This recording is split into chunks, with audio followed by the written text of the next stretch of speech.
Tapi di satu sisi kita menemukan orang yang mengatasnamakan tasawuf, ya, menemukan ada tasawuf. Ya. Tapi di sisi lain juga ada sebagian umat Islam yang rasa ada nyaman yang mendengar kata-kata tasawuf itu bid'ah dan lain-lain. Ada di zaman Nabi, ya, ada duduknya macam-macam bila tasawuf ini anggapnya zindik ya, dan lain sebagainya juga ada yang harus dihadapi.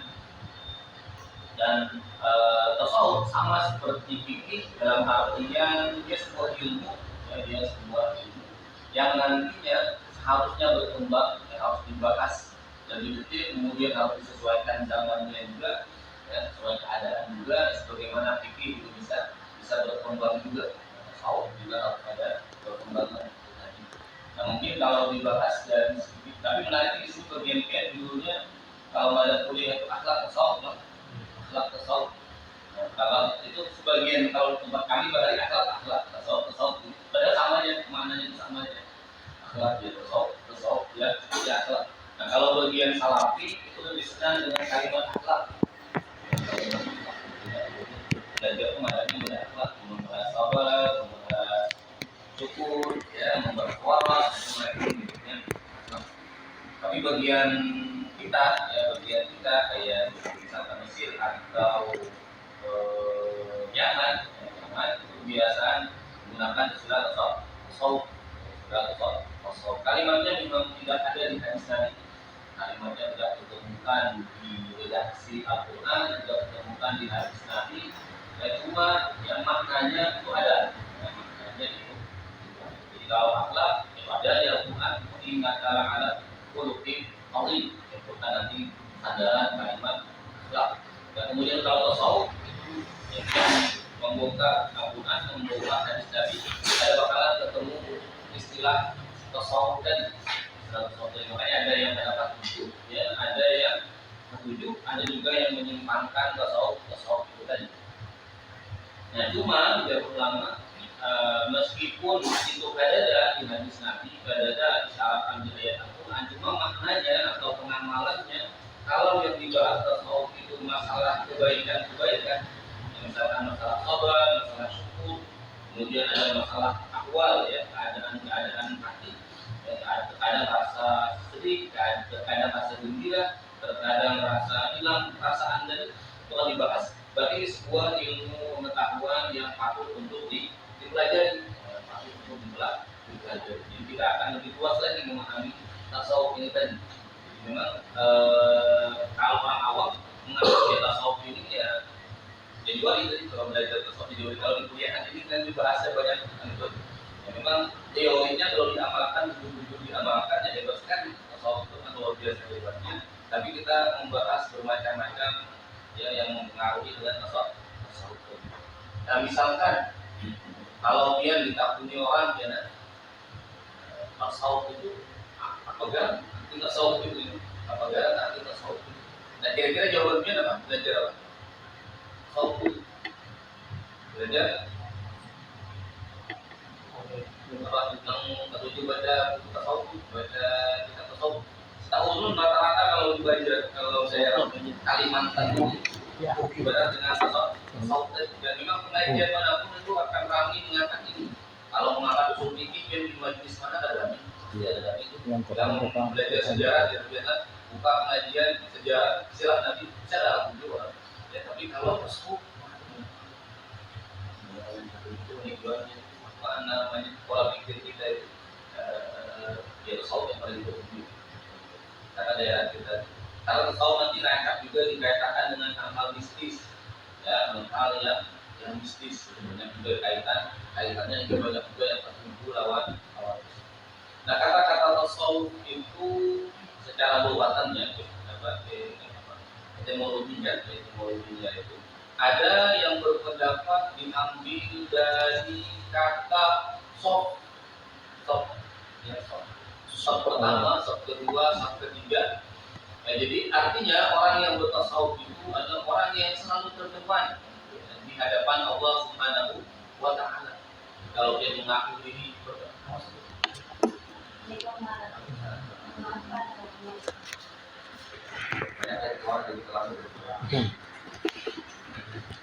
Jadi kalau mengaku bertasawuf dan ikut makna di sini, ya berarti dia harus berada di saf pertama terus dalam artian selalu merasa berhadapan dengan Allah Subhanahu wa Ta'ala. Bagaimana saf pertama itu saf terdepan, ya. Nah begitu juga orang yang bertasawuf itu selalu berhadapan dengan Tuhan, selalu berdepan dibandingkan orang lain. Itu ada yang berusaha mendefinisikan tasawuf tadi sebagai saf yang diambil dari kata saf, yang saf pertama. Ya berarti orang bertasawuf adalah orang yang selalu berhadapan dengan Allah sebagaimana dia selalu berada di saf pertama. Tapi ada juga para peneliti itu membahas tasawuf tadi dengan kalimat lain, tapi katanya tidak sependapat dengan diambil dari kata-kata saf, tapi malah suka diambil dari sufah, ya sufah, mana sufah. Tapi yang pernah membahas sufah ini, kayaknya belajar waktu di pondok atau di mana kalimat sufah, sufah, tadinya ahli sufi ya. Ahli sufi ya, kata-kata tasawuf itu diambil ujar para peneliti dan tadi kan dari sop ya, kalimat sop diambil jadi tasawuf karena dikembangkan, itulah makna asal dari tasawuf. Tapi ada peneliti lain yang menyebut tapi bukan dari tasawuf itu tapi dari sufah. Nah, kalimat sufah diambil dari kalimat sufah. Siapa sufah? Pernah mendengar istilah sufah? Imam Abu Hurairah. Ya Abu Hurairah. Tapi apa adanya Abu Hurairah salah satu bagian dari sufah. Tapi sufah itu apa? Kira-kira pernah dengar nggak? Bagus dapat namanya itu bagian dari kalimatnya. Abu Hurairah salah satu orang yang disupah tadi. Jadi supah itu emperan Masjid Nabawi yang digunakan oleh Nabi Muhammad untuk menampung sebagian sahabat yang belum punya rumah. Nah, yang belum punya rumah dan yang mereka lakukan waktu itu adalah beribadah menuntut ilmu, ilmu karena ada belum dapat rumah lagi, belum berisi rumah lagi, apalagi zaman baru ada KPR apa belum jadi ditampung oleh Nabi di emperan Masjid Nabawi. Nah, nama tempat tersebut adalah namanya Sufah. Dan mereka kalau dituntut Nabi untuk berperang, mereka yang berdahulu untuk berperang. Jadi mereka ahli ibadah, mereka ahli ilmu pengetahuan dan mereka juga berjihad. Nah, hingga ada para peneliti yang menyebut tasawuf tadi diambil dari Sufah. Artinya bila pian jujur bertasawuf, pian itu selalu menuntut ilmu, selalu beribadah dan selalu berjihad membela agama Islam. Itu ada sebagian peneliti yang mengambil kata-kata tasawuf tadi dari Sufah, itu tempat di emperan Masjid Nabawi yang digunakan Nabi untuk menampung sebagian sahabat yang masih belum memiliki rumah. Tapi kalau dipahami secara sosial, zaman baru Nabi sudah perhatian dengan keadaan masyarakat yang tidak punya rumah, ya belum ditemukan dinas sosial dan lain sebagainya. Nabi sudah mencontohkan ada penampungan untuk orang yang tidak punya rumah. Itu kalau kita perlebar maknanya. Nah, cuma ada lagi pendapat lain tentang tasawuf. Jadi kita kan tasawuf. Tapi kalau kita ini maknanya asalnya dari mana? Mana asalnya dari mana? Ada selain suf ya, selain suf. Sofia, dari kalimat Sofia itu bahasa Yunani, ya, filosofi. Nah, Sofia itu dari bahasa Yunani karena orang yang bertasawuf itu sangat-sangat berfilosofi sekali dalam hidupnya, ya, sangat-sangat hikmahnya luar biasa. Kan Sofia itu hikmah secara kata artinya hikmah, artinya orang yang membawa hikmah, orang yang membawa kebijaksanaan, itulah orang yang bertasawuf kalau diambil dari makna Sofia, bahasa Yunani yang artinya hikmah. Jadi kalau dia membawa segudang hikmah di benak pian, di hati pian, nah pian menurut peneliti ini bertasawuf atau asal kata dari tasawuf tadi. Nah kemudian ada juga tasawuf diambil dari makna safanah. Safanah itu dari Arab, bahasa Arab, sebuah tumbuhan yang tumbuh di padang tandus di Arab sana, ya, hidup di padang tandus, tidak memerlukan air tapi bisa hidup, tidak memerlukan air tapi bisa bertahan hidup.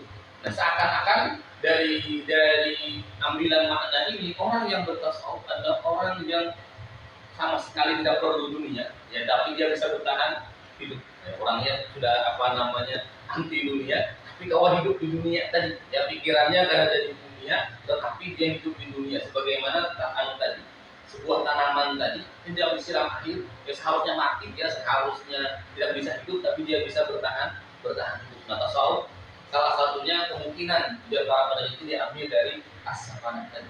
Tapi memang yang paling kuat makna tasawuf tadi diambil dari suf, ya dari suf. Apa itu suf? Dulu. Kain wol atau dulu ya kain wol, kain yang dahulunya itu dianggap kain murah, kain yang berstatus paling murah, ya berstatus paling murah dan dipakai oleh orang-orang ahli ibadah di zaman bahari. Nah, ketika mereka yang bertasawuf tadi ketujuh memakai baju itu, mereka zuhud, ya mereka beribadah maksimal, mereka menuntut ilmu maksimal, mereka berjihad maksimal, mereka selalu bisa pertama, selalu muraqabah musyahadah lawan Tuhan, dan pakaian mereka adalah pakai suf tadi. Nah, disitulah muncul istilah tasawuf.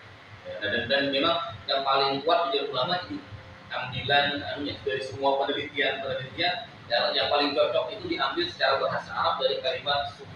Ya, orang yang pakaiannya sangat sederhana, ya dari kain suf tadi, dan biasanya dipakai sebagai syiar oleh mereka menunjukkan bahwa mereka ahli ibadah, bahwa mereka ahli zuhud, ya bahwa mereka orang yang tidak terpengaruh dengan dunia. Jadi kalau ambilan dari asal kata ya tadi suf, ya dari kain yang sederhana sekali, zamannya itu sangat sederhana. Nah, cuma ini tidak sembarangan ya orang yang pakai baju ini. Kalau untuk zaman itu kita melihat betapa kerasnya penilaian masyarakat kalau orang itu pakai pakaian suf tadi. Kalau zaman sekarang mungkin sudah ada lagi ya pakaian yang sederhana seperti zaman bahari. Bila memakai itu, maka siap-siap dianggap orang yang anti dunia, orang yang ahli ibadah, orang yang siang malamnya selalu melakukan perintah Tuhan. Bila ada disuruh orang pakai saja, tidak bisa pakai baju itu, tidak bisa pakai baju. Itu terjadi dengan seorang ulama yang berhari waktu itu sendiri pakai pakaian itu, ya pakaian sederhana, pakaian suf tadi. Berjalan aku di sebuah tempat di sini, berjalan di sebuah tempat dan sangat kehausan. Siang hari kehausan. Tiba-tiba aku minta baju, ya lawan seorang jariah, seorang budak perempuan, gimana baju ya hendak kuning. Sekalinya di luar dugaan si jariah tadi kemudian berteriak, "Hai, kenapa ini pakaian tasawuf tapi siang hari minum?" Jadi menurut mereka bila pakaian itu siang hari puasa. Habis itu aku buka di sini. Ya, aku buka. Ada lagi minta itu tadi berarti berat juga ya menyandang kalau pakaian sederhana itu tadi, pakaian suf tadi itu sudah ada menjadi kayak lama pakai, sekarang berpakai itu. Dan berjaman berhari itu bertasawuf sudah harus menjaga benar. Bila makan siang ini dianggap aib sudah, ya dianggap aib. Nah, mulai di situ tasawuf dikenal dan sampai sekarang dijadikan sebuah ya penelitian atau dijadikan sebuah cabang ilmu pengetahuan. Dan memang yang pertama kali kena yang mengulah madrasahnya atau mengkhususkan orang mempelajari tasawuf tadi adalah siapa? Siapa tahu? Yang dikenal mengulah madrasah sebelum kita ada pelajaran Pak tasawuf ini, ya. Kalau zaman berhari sudah ada ulama yang mengkhususkan dirinya pelajari orang dan mengumpulkan orang dan belajarnya adalah belajar tasawuf. Itu dikenal nantinya Imam Junaid al-Baghdadi. Imam Junaid al-Baghdadi yang muassis madrasah at-tasawuf di Baghdad, ya di Baghdad. Beliau yang memulai karena masuk tasawuf. Nah, memang di zaman sini memang mulai ada pelancengan pula. Ya, ketika dihormati habis-habisan, nah manusia ini kan kada tahan juga. Ya, terkadang akhirnya memanfaatkan dunia tadi, simpati publik, memanfaatkan macam-macam, akhirnya juga memanfaatkan untuk kepentingan pribadi banyak. Di zaman sebelumnya itu baik-baik, ya, mereka memang anti dunia. Ya, mereka memang untuk kepentingan agama Allah, memang istihad untuk jujur, ya memang itu jujur beribadah.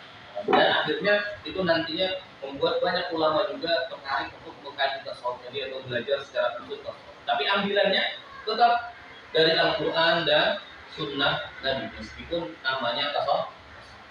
Itu tadi secara lugatan ya, Nanti secara istilahan macam-macam lagi definisinya.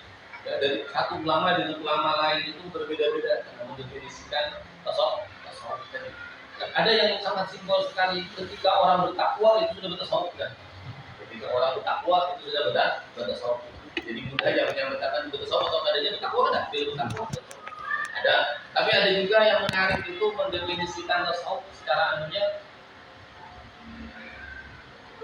Ibnu Waqtihi. Nah, As-Sufi Ibnu Waqtihi. Sufi itu adalah anak waktunya, atau bahasa kitanya sesuai dengan waktunya. Dia melakukan sesuatu sesuai dengan waktunya. Jadi kalau dia sebagai pelajar, dia maksimal sebagai pelajar. Kalau dia sebagai kepala rumah tangga, nanti dia sebagai kepala rumah tangga yang terbaik. Kemudian kalau dia di posisi pemimpin perang, dia akan jadi pemimpin perang terbaik. Kalau dia di posisi mengajar, dia berusaha mengajar yang terbaik. Nah, itulah yang bertasawuf. Yang menurut definisi yang kedua tadi, jadi bertasawuf adalah orang yang bisa menyesuaikan dirinya dengan waktunya. Jadi banyak lagi definisi lain. Itu yang mau tadi udah bilang, yang kita bahas sekarang itu tasawuf yang lurus. Nah, karena Imam Junaid sendiri mengatakan syarat tasawuf yang bisa dipegangi, man lam yahfazil kitaba wa lam yaktubil haditsa la yuqtada bihi bi hadzal amri fa inna ilmana muqayyadun bil kitabi was sunnah. Bukan lima di kitab-kitab tasawuf kebiasaan memakai perkataan Imam Junaid al-Baghdadi tadi. Siapa yang tidak menghafal Quran, ya tidak menulis hadis, tidak mempelajari hadis, maka orang tersebut tidak bisa kami ikuti, tidak bisa diikuti untuk masalah ini atau untuk masalah tasawuf ini, karena ilmu kami semuanya terikat dengan Al-Quran dan Sunnah. Terikat dengan Al-Quran dan Sunnah. Itu pernyataan dari seorang imam yang ahli tasawuf, bahkan muassis pertama yang membuat tasawuf tadi, atau menjadikan sebuah ilmu pengetahuan. Ya kalau di zaman Nabi itu masih tercerai-berai, ada pembahasan sabar, ada pembahasan syukur, ada pembahasan ridho, ya ada di dalam hadis-hadis Nabi, tapi tidak dirampungkan, ya tidak dijadikan sebuah kesimpulan untuk sebuah ilmu pengetahuan. Kalau fikih kita ngambil sisi yang lain, sebagian syarat-syaratnya dan lain sebagainya itu diambil oleh fikih, akhirnya tasawuf. Nah, itu mengambil banyak porsi hati kita, jadi porsi hati kita banyak. Tapi kalau itu dipakai, tasawuf itu juga memakai zahir sebenarnya. Kita disiplin, kita itu bertasawuf. Ya, kita rajin itu bertasawuf juga sebenarnya. Ya. Kita yang melakukan kebaikan sebanyak-banyaknya kita bertasawuf juga. Kita menjauhi kemungkaran juga bertasawuf juga. Jadi, tapi kalau secara pembahasannya memang banyak ke hati. Ya. Tadi Imam Ghazali itu disebut kita selain ahli tasawuf, kalau orang menyebutnya sebagai ahli psikologi di zamannya, tapi pembahasannya dari disebut sebagai psikologi. Zaman sekarang disebut sebagai ilmu lagi, ilmu psikologi. Tasawuf banyak sekali ruangan di sana. Ada yang tahu makan dulu lah. Kenalan tasawufnya.